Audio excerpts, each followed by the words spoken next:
Assalamualaikum warahmatullahi ta'ala wabarakatuh. Para pemirsa TV10, kita kembali lagi di program baru, yaitu Ustadz Menjawab, bincang-bincang santai membahas mengenai permasalahan kehidupan sehari-hari melalui kacamata Islam. Dan pada kesempatan kali ini kita kembali berbicara, ngobrol, membahas perkara yang mungkin dekat banget nih dengan kita. Dan insya Allah akan membersamai kita hari ini Ustadz Muhammad Haidar Assegaf, yang juga akan mungkin sering Ustadz ini antum untuk berbicara, ngobrol bersama kita. Walaupun nanti akan ada banyak Ustadz yang lain, tapi sepertinya Ustadz Muhammad Haidar akan cukup kita banyak ngobrol nih Ustadz. Insya Allah. Dan pada kesempatan kali ini teman-teman pemirsa TV10, rasa-rasanya banyak hal yang saat ini muncul berkaitan dengan permasalahan kesehatan mental, stres, kemudian overthinking dan lain sebagainya. Maka akan kita bahas pada kesempatan kali ini. Maka langsung saja Ustadz, sekarang ini Ustadz, banyak anak yang kemudian, anak muda atau bahkan orang tua yang merasa cemas, kemudian mereka yang merasa stres, overthinking dan lain sebagainya. Sebenarnya dalam Islam sendiri, gimana sih Islam mengatur perasaan-perasaan itu tadi? Ya. Overthinking, stres, cemas, dan lain sebagainya. Ya, bismillahirrahmanirrahim. Yang kita harus tahu bahwa agama Islam itu tidak akan bertentangan dengan fitrah manusia. Ya, misal kita sebagai manusia itu kadang ya stres, kita sebagai manusia itu kadang banyak pikiran, kita sebagai manusia kadang takut, kita sebagai manusia misalnya lapar dan lain sebagainya. Islam nggak akan datang membawa sesuatu yang bertentangan dengan itu. Islam datang itu kemudian nanti meregulasi gimana sih seharusnya ketika kita dalam kondisi lapar kita tuh ngapain. Oke, makan, tapi kamu makannya kulu washrabu wala tusrifu, makan minum tapi jangan berlebihan ya. Itu yang dilawan oleh Islam seperti itu. Nah, begitu juga terkait dengan hal-hal yang seperti itu.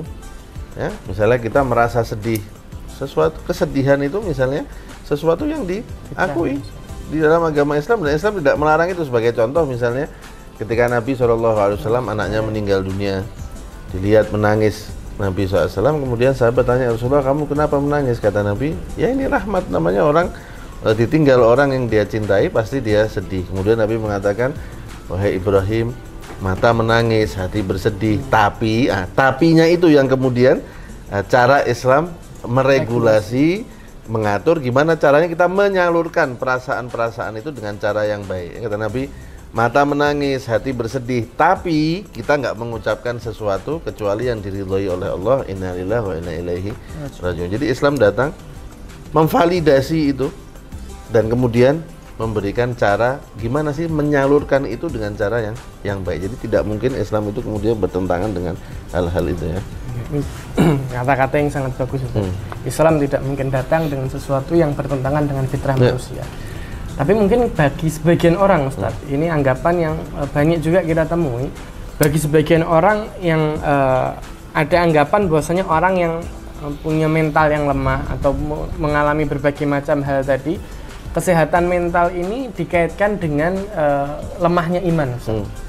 Jadi ada mengatakan, oh kalau kamu sampai kemudian stres, sampai kemudian mohon maaf ya mungkin bunuh diri dan sebagainya karena permasalahan mental yang dihadapi, oh berarti iman kamu lemah. Nah, anggapan ini, ucapan seperti ini betul atau tidak Ustaz? Apakah memang problem ini atau apakah Islam memang memandang kesehatan mental ini berkaitan dengan kuat lemahnya iman atau tidak Ustaz?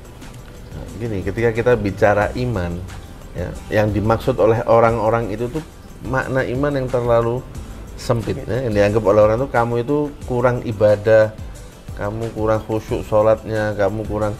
Nah, keimanan itu sesuatu yang jauh lebih besar dari itu. Keimanan itu adalah kita menaruh kepercayaan kepada Allah Subhanahu wa Ta'ala, dan keimanan itu jelas punya pengaruh kepada mental kita, tapi dalam maknanya yang jauh lebih besar gitu ya. Misal orang sholatnya oke, tapi kena mental health, ada bukan nggak ada, karena keimanan itu jauh lebih besar dari itu ya.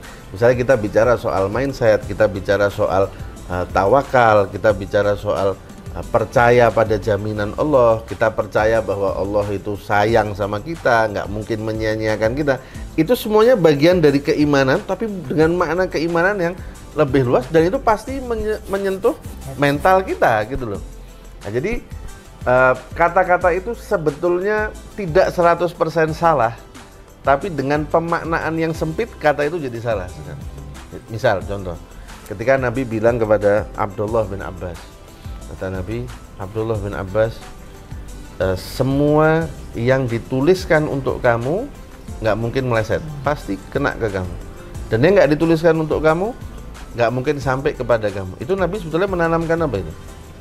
Menanamkan tawakal, menanamkan kepercayaan kepada Allah, menanamkan kepasrahan kepada Allah. Ketika kepasrahan itu turun, ketika kepercayaan kepada Allah turun, ya overthinking masuk. Dalam makna itu jadi ya. Benar, mungkin keimanannya sedang lemah, tapi keimanan itu memang menyentuh kepada mental. Jadi ketika orang kena mental health misalnya, kita nggak bisa bilang kamu sholat makanya. Nggak ada hubungannya. Bukan yang itu, bukan keimanannya dia yang itu yang bermasalah sekarang. Tapi yang perlu ditingkatkan dari dia, apa sih kamu nih mental health-nya apa? Oh, saya overthinking misalnya. Karena apa? Kamu berarti coba yuk kita naikin kepercayaannya kepada Allah, tawakalnya kepada Allah, dan itu masih dalam cakupan iman. Dan itu sesuatu yang wajar karena kita tahu sendiri iman itu yazid yanqus. Hal yang manusiawi, sekali lagi hal yang manusiawi ya. Jadi sebetulnya ketika seseorang itu berbicara lemah iman dalam konteks kesehatan mental, bukan keimanan yang berkaitan dengan tadi sholat dan sebagainya saja, tapi yang cakupan yang lebih kompleks tentang tawakal. Apakah kita yakin bahwasanya rezeki kita hari ini tercukupi atau tidak, apakah masa depan kita bagaimana. Ya, kalau keimanan dalam aspek-aspek ini kita penuhi, kita tingkatkan, sebenarnya masalah ini bisa teratasi. Betul. Nah, berkaitan juga dengan masalah tersebut, Ustadz, masih jadi satu rentetan nih. Kadang banyak orang yang kemudian mengatakan, oh aku sudah berusaha untuk meningkatkan keimanan. Aku kadang sudah berusaha untuk tadi misalnya sholat dan lain sebagainya. Tapi di satu sisi masih ada kekosongan, Ustadz. Yang kadang kekosongan itu mengakibatkan dia melakukan hal-hal yang tidak sewajarnya dilakukan. Nah, gimana cara kita itu untuk mengatasi kekosongan tadi di dalam hati seseorang, dalam mental seseorang, agar ya jangan sampai kekosongan tadi membuat orang kadang lupa diri melakukan hal-hal yang tidak dibolehkan. Gini, ada satu ayat dalam Al-Quran yang kita sebetulnya, ana yakin kita semua hafal, kata Allah dalam Al-Quran, fa idza faraghta, kita tuh disuruh sibuk terus sama Allah. Nah, sibuk ini supaya apa sih? Supaya nggak ada kekosongan tadi itu. Nah, tentunya kesibukan-kesibukan yang produktif, kesibukan-kesibukan yang positif, yang baik. Makanya itu juga umpamanya Nabi SAW itu menganjurkan kita untuk kita itu supaya dikelilingi oleh orang-orang yang baik. Karena itu energi menular. Ya, secara sains saja, secara sains itu dijelaskan ya, kita misalnya secara singkatnya aja lah, kita di otak kita itu ada yang namanya neuron yang mirror. Jadi dia memantulkan apa yang kita dapat dari orang yang kita interaksi ini ya.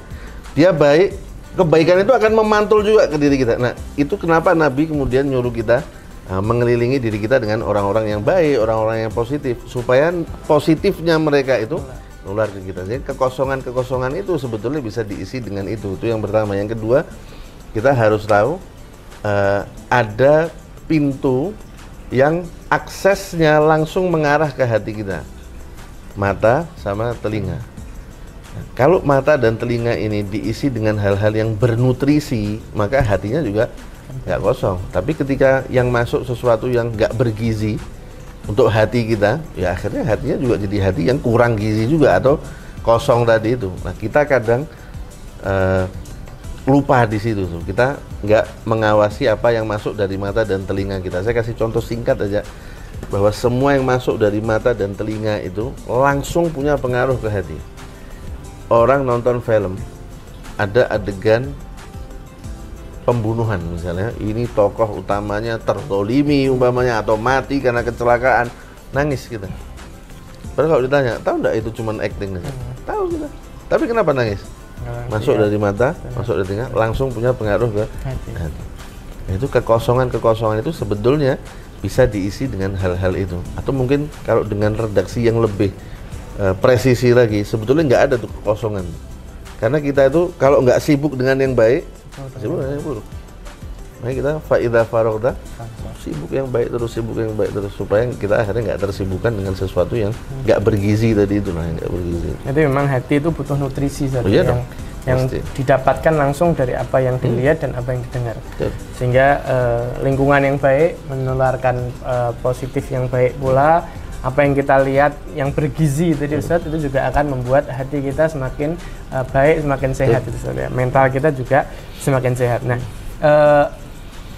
kalau gini Ustaz, mungkin selain dari apa yang kita lihat, apa yang kita dengar, mungkin ada teman-teman dalam keadaan tertentu mereka ngedrop, mereka gelisah, mereka kemudian ya tadi merasa kosong. Mungkin dalam keadaan-keadaan seperti itu ada nggak Ustaz amalan-amalan atau bacaan-bacaan atau apapun yang bisa dilakukan agar keadaan dropnya ini bisa berangsur-angsur naik atau baik Ustaz? Yang pertama kata Allah, ala bizikrillah tatmainnul qulub. Berzikir kepada Allah Subhanahu wa taala itu insyaallah menurunkan ketenangan. Tapi kita mungkin bisa mengeksplorasi makna zikir itu menjadi lebih luas ya. Saya kadang berpikir gini, kita itu bisa menaikkan kepercayaan kita kepada Allah atau ketenangan kita bahwa Allah itu nggak mungkin ngapa-ngapain kita itu dengan cara kita merenungi kehidupan kita ke belakang. Kalau kita renungi kehidupan kita ke belakang, sebetulnya semua pengalaman kita sama Allah itu pengalaman baik.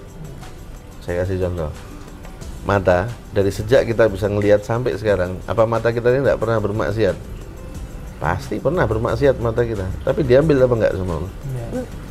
Lisan, apa kita sejak bisa bicara nih kita zikir aja, baca Quran terus, kalau ngomong kalam hikmah, quote terus, kan enggak juga. Pernah dusta, pernah gunjing orang, pernah bicara kotor dan lain sebagainya, tapi diambil enggak? Bahkan semakin sini semakin pintar ngomong gitu. Itu kan Allah kan tidak pernah jahat sama kita, apapun yang kita lakukan sama Allah. Kata Imam Haddad di dalam kitabnya, kurang lebih redaksinya, la yamna'uhu wujudul isyan an ifadatil ihsan. Kemaksiatan yang kita lakukan itu tidak menghalangi Allah untuk terus mengucurkan kebaikannya. Ketika kita lagi ngedrop, ingat bahwa ini yang kita hadapi itu, kita nggak sendiri. Bahwa kita punya Allah yang selama ini Allah itu baik sama kita, ngurus kita, merawat kita, berbuat baik sama kita, nggak pernah jahat sama kita dan lain sebagainya. Itu lebih penting menurut Ana ya, daripada sekedar kita berzikir yang misalnya istighfar kayak atau apa kayak. Tapi zikir yang dengan makna yang lebih luas itu kemungkinan akan lebih besar pengaruhnya untuk ketika kita dalam keadaan kayak gitu. Ini rasa-rasanya perbincangan ini masih sangat hebat, sangat panas. Tapi kita harus jeda sejenak Ustaz. Dan setelah ini kita akan kembali untuk membahas hal-hal yang masih berkaitan dengan kesehatan mental melalui sudut pandang Islam. Insya Allah kita akan kembali setelah pariwara berikut ini.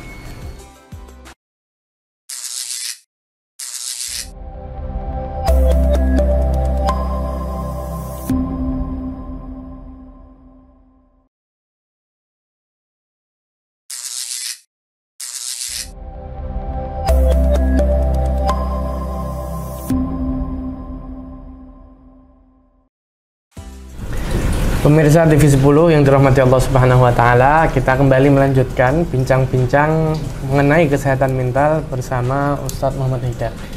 Tadi ada satu poin menarik Ustadz yang kemudian saya catat, bahwasanya kalau kita lihat, kita berzikir secara lebih luas, bahwasanya setiap apa yang kita lalui itu pasti ada kebaikan Allah di situ. Dan kalau saya pikir-pikir, saya cerna-cerna juga Ustadz, tidak ada satupun masalah yang sebenarnya kita lalui di masa lalu, terkecuali pasti masalah tersebut selesai di masa ini. Entah kemudian kita overthinking terhadap masalah tersebut atau tidak, ataupun kita overthinking, maka pasti masalah tersebut selesai, Ustaz. Sehingga kalau kita mau merenung, kita mau lihat ke belakang, sebenarnya zikir tadi yang berbentuk perenungan dari muhasabah dan sebagainya itu justru mampu untuk mengobati keadaan kita yang sedang drop tadi, Ustaz. Nah, kemudian Ustaz, masih berkaitan dengan tema ini, di satu sisi kadang ada orang-orang yang kemudian mereka pergi ke psikolog, pergi ke psikiater untuk mengobati kesehatan mental yang mereka lakukan. Nah, bagaimana cara Islam memandang keseimbangan ini, Ustaz, antara mungkin ke dokter dengan psikolog, psikiater, atau kepada ustadz, atau hal-hal yang sifatnya spiritual. Nah, gimana Islam memandang keseimbangan duniawi dan spiritual dalam konteks kesehatan mental ini, Ustaz? Ya. Yang pertama, kita itu tidak diciptakan oleh Allah Subhanahu wa Ta'ala untuk hidup sendiri. Kita memang fitrahnya itu kita membutuhkan orang lain, gitu ya. Seperti kayak kita sakit pada umumnya, kita pergi ke dokter, kita minta bantuan profesional. Nah, apakah itu dianjurkan di dalam agama? Pasti. Seperti ayat kita sempat kutip di pertemuan yang lalu itu, fas'alu ahla dzikri. Kamu tanya sama orang yang ngerti. Misalnya kita punya masalah dengan mental kita, tanya orang yang mengerti mengenai mental itu. Siapa? Misalnya psikolog, psikiater, dan lain sebagainya. Apakah Nabi melakukan itu? Nabi melakukan itu. Dalam contoh kasus misalnya, ketika ada anak muda datang kepada Nabi, kemudian bilang, ya Rasulullah, saya minta izin untuk berzina. Itu kan masalah mental itu. Dia punya dorongan yang dia nggak bisa tahan di dalam dirinya dia untuk melakukan perbuatan zina itu. Sekarang dia nggak bisa menanggulangi itu sendiri. Apa yang dia lakukan? Pergi ke profesional dia. Pergi minta bantuan orang ketiga yang profesional. Pergi kepada Nabi. Ya Rasulullah, saya mau berzina. Sahabat yang dengar itu, karena bukan profesional di dalam bidang itu, dalam kasus ini, marah dengar itu kan. Ini orang kok ngomong gitu depannya Nabi. Tapi Nabi sebagai profesional di dalam posisi itu, apa yang dilakukan Nabi? Diajak dialog sama Nabi, dijelasin. Kamu kalau itu terjadi sama ibu kamu, terjadi sama... Jadi Nabi nggak kemudian mengatakan dosa kamu, dan divalidasi dulu oleh Nabi. Kemudian dicarikan solusi, diajak bicara, diajak berdialog. Dan itu kan yang dilakukan oleh psikolog sebetulnya. Kalau kita pergi ke psikolog kan itu yang mereka lakukan. Kita datang, kita cerita, kemudian mereka menggali, mereka memberikan pemahaman dan lain sebagainya. Jadi itu sesuatu yang Islami. Ya, kalau kita katakan ini usaha duniawi dengan usaha spiritual, ini termasuk usaha Islami, pergi ke psikolog itu, ya. Sambil nanti tadi kita untuk tafakur misalnya, untuk merenungi kebaikannya Allah, baru kita mungkin butuh bantuan ustadz. Untuk kita tahu ada nggak sih hadis Nabi yang menjelaskan ini supaya saya lebih tenang karena itu ucapannya Nabi, pergilah kita ke ustadz, ke ulama dan lain sebagainya. Tapi pergi ke profesional untuk minta bantuan profesional dalam kasus ini adalah psikolog, itu sesuatu yang Islami. Sesuatu yang Islami, bukan sesuatu yang tidak Islami justru, ya. Berarti bagi sebagian teman-teman di luar sana, Ustaz, mungkin yang mereka takut untuk memulai pergi ke psikolog, mereka takut untuk memulai pergi ke atau bahkan takut memulai untuk cerita, maka kegiatan bercerita, kegiatan menyampaikan perasaan kepada orang lain dalam rangka memperbaiki diri, itu adalah satu hal yang dianjurkan justru dalam Islam, Ustaz, ya. Lumrah. Sehingga ini juga cukup penting, Ustaz. Ana juga dapat banyak faedah ini, bahwasanya kegiatan kita untuk berusaha memperbaiki diri, memperbaiki kesehatan mental melalui usaha-usaha mungkin yang dipandang oleh sebagian orang itu justru, oh kok kamu malah ke psikolog, karena kan mungkin anggapan itu sebenarnya banyak, Ustaz. Kenapa kok kamu ke psikolog?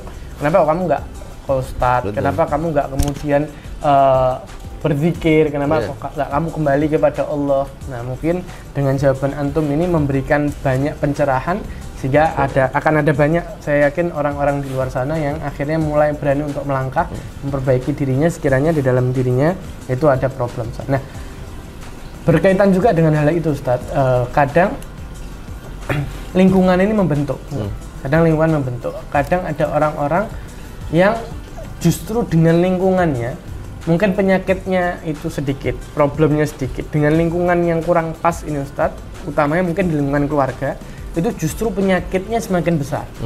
Mungkin dia ngerasa ada problem dalam dirinya, tapi mungkin orang tuanya, wis enggak apa-apa kayak gitu tok. Jadi tidak tidak menyadari adanya kesehatan mental yang terganggu pada anak atau lingkungan terdekatnya. Nah, kira-kira bagaimana Ustaz Islam menanggapi ataupun melihat hal tersebut, Ustaz? Kita itu yang penting belajar. Kalau kita belajar Islam benar, belajar Islam secara menyeluruh, kita akan tahu bahwa kesehatan mental, kemudian penyakit hati dan lain sebagainya itu sesuatu yang ada, bukan nggak ada. Nah, kenapa orang-orang itu misalnya lingkungannya tidak mendukung, lingkungannya tidak menyadari dan tidak memahami bahwa ini kena penyakit mental dan lain sebagainya? Karena mereka menganggap itu sesuatu yang berada di luar agama Islam. Mereka tidak menganggap itu bagian dari agama Islam. Saya kasih contoh misalnya, ada ayat dalam Al-Quran, wala yajrimannakum syana'anu qaumin ala alla ta'dilu i'dilu, kata Allah. Jangan sampai kebencian kamu, ketidaksukaan kamu kepada satu kelompok menjadikan kamu bersikap tidak adil. Yang dilarang oleh Allah apa? Tidak adilnya. Tapi ketidaksukaannya divalidasi kan oleh Allah. Saya tahu loh kamu nggak suka sama dia, saya tahu kamu benci sama dia, tapi jangan deh kebencian kamu menjadikan kamu berbuat tidak adil, berbuat dolim sama dia. Itu kan artinya ya Allah nggak kemudian kamu ngawur loh, kamu benci sama dia. Enggak. Saya tahu kamu punya penyakit itu, penyakit benci dan lain sebagainya, perasaan itu. Nggak apa-apa, setidaknya untuk saat ini, tapi jangan sampai itu menjadikan kamu berbuat dolim dan lain sebagainya. Itu yang seharusnya semua orang Islam itu menyadari itu, terutama orang tua, terutama guru, terutama pendidik dan lain sebagainya. Supaya ketika nanti menghadapi orang-orang yang punya penyakit mental dan lain sebagainya, mereka nggak lagi terus, kamu pergi ke psikolog, orang gila nih kamu berarti nih, kamu nih karena kurang sholat nih dan lain sebagainya, seperti yang kita bahas tadi. Enggak, mereka akan, oke, nggak apa-apa kamu punya itu, yuk kita cari solusinya sekarang. Nah, jadi seharusnya belajar. Solusinya nggak ada lain kecuali belajar. Kalau sekarang nggak bisa, ini sudah terlanjur terbentuk seperti itu lingkungannya, ya udah dia cari lingkungan lain. Ya, setidaknya lingkungan sampingan lah dari itu. Dia tetap mungkin dia harus berada di lingkungan yang itu, tapi cari lingkungan yang jauh lebih positif, yang bisa mendukung dia dan lain sebagainya. Tuh. Jadi sebenarnya kalau kita mau mempelajari Islam, Ustaz, semua jawaban, semua problematik itu Islam menjawab itu semua. Sehingga kalau kita mau cari, Islam memberikan jawaban. Sehingga sebenarnya program ini salah satunya, Ustaz, itu untuk menyadarkan semuanya, termasuk kita pribadi, pemirsa semua, bahwasanya apapun problematika kita, apapun masalah kita, apapun hal yang kita hadapi saat ini, kalau kita mau kembali kepada Islam, kita mau cari di dalam Islam, maka Islam pasti memberikan semua jawaban atas permasalahan kita. Dan mungkin ini terakhir ini, Ustaz, terakhir yang berkaitan dengan masalah ini, Ustaz, kira-kira, Ustaz, ada nggak pesan dari Ustadz untuk siapapun pemirsa di luar sana agar mereka tetap kuat, baik secara mental, secara spiritual, untuk menghadapi problematik kehidupan saat ini, mungkin di tengah kondisi ekonomi, berbagai macam hal, kompleks di zaman sekarang ini, gimana cara kita tetap kuat, baik mental, spiritual, dan lain sebagainya. Ada satu nasihat Nabi kepada Ibnu Abbas tadi, itu nasihat yang agak panjang, tapi penting untuk kita semua tahu dan merenungi, kemudian mengamalkan nasihat itu. Kata Nabi, jaga Allah, maka Allah akan jaga kamu. Artinya jaga syariatnya Allah, jaga perintahnya Allah dan lain sebagainya, maka Allah akan jaga kamu. Apapun yang terjadi sama kamu, pasti Allah jaga kamu, kalau kamu jaga Allah subhanahu wa ta'ala. Kemudian di dalam hadis itu juga kata Nabi, kalau kamu menjaga syariatnya Allah, maka kamu akan dapati pertolongan Allah subhanahu wa ta'ala itu sangat dekat dengan kamu. Kemudian Nabi mulai menanamkan kepercayaan kepada Allah. Kata Nabi, kalaupun semua orang berkumpul untuk memberikan kebaikan kepada kamu, nggak mungkin terjadi kecuali apa yang dituliskan untuk kamu. Kalaupun semua orang berkumpul untuk mencelakakan kamu, nggak mungkin terjadi kecuali apa yang sudah dituliskan Allah untuk kamu. Kata Nabi, kamu harus tahu bersama kesabaran itu ada pertolongan, bersama permasalahan itu ada solusi, bersama kesulitan ada kemudahan, dan apa yang menjadi milik kamu nggak mungkin sampai ke orang lain, apa yang menjadi milik orang lain nggak mungkin sampai ke kamu. Ini semuanya nasihat yang Nabi tanamkan kepada Abdullah bin Abbas yang saat itu masih kecil. Bahkan Nabi menyapa Abdullah bin Abbas itu ya ghulam, bocah gitu kalau bahasa kita sekarang. Karena Abdullah bin Abbas masih kecil. Di saat masih kecil itu Nabi kemudian menanamkan kepercayaan kepada Allah dan lain sebagainya. Ingat Allah ketika kamu lagi senang, nanti Allah akan ingat kamu ketika kamu susah, kan gitu. Itu kalau kita bisa meresapi itu, merenungi itu, kemudian kita terapkan, kita amalkan, tetap kita pasti akan ada masanya kita down, ada masanya kita ngedrop dan lain sebagainya. Tapi insya Allah itu nggak akan sampai terlalu parah dan nggak akan sampai terlalu lama, karena kita sudah punya dasar kepercayaan kepada Allah Subhanahu Wa Taala. Dan tadi kelilingi diri kita dengan orang-orang yang positif sehingga kita juga ikut terkena dampak positifnya. Dan jangan lagi merasa kalau saya anxiety, saya stres, saya cemas, saya overthinking, berarti saya gila nih, berarti saya kurang ibadah dan lain sebagainya. Enggak, kamu cuma butuh bantuan aja. Kamu tinggal cari bantuan itu dari orang-orang yang ada di sekitar kamu sambil mendekatkan diri kepada Allah Subhanahu Wa Taala.